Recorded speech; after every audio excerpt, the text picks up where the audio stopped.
Vaikka kaikki kotimaastaan paineet syyrialaiset, irakilaiset ja afganistanilaiset pakolaiset keksisivät tulla Eurooppaan, islamilaisten osuus Euroopan väestöstä nousisi vain 2% 3%.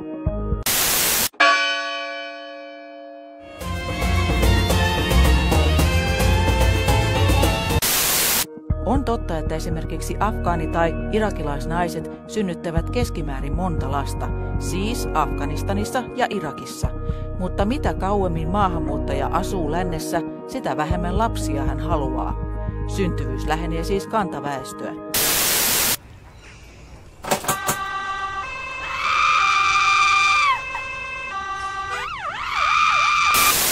Paljon on julkisuudessa puhuttu siitä, että esimerkiksi somalimiehet tekevät seksuaalirikoksia suhteessa enemmän kuin kantasuomalaiset.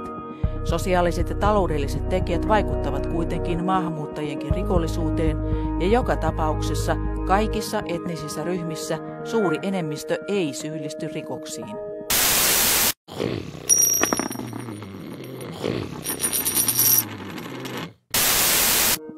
Maahanmuuttajat nostavat vain hieman osuuttaan enemmän sosiaalietuuksia.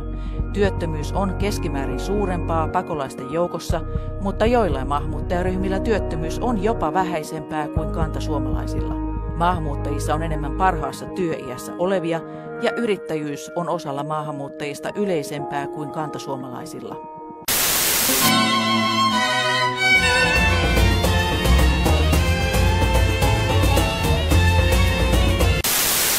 Noin 10% suomalaista avioliitoista puoliso on ulkomaalainen, mutta epäluuloihin olisi itse asiassa enemmän aihetta naisilla. Suomalaismiehet kun naivat enemmän ulkomaalaisia kuin naiset.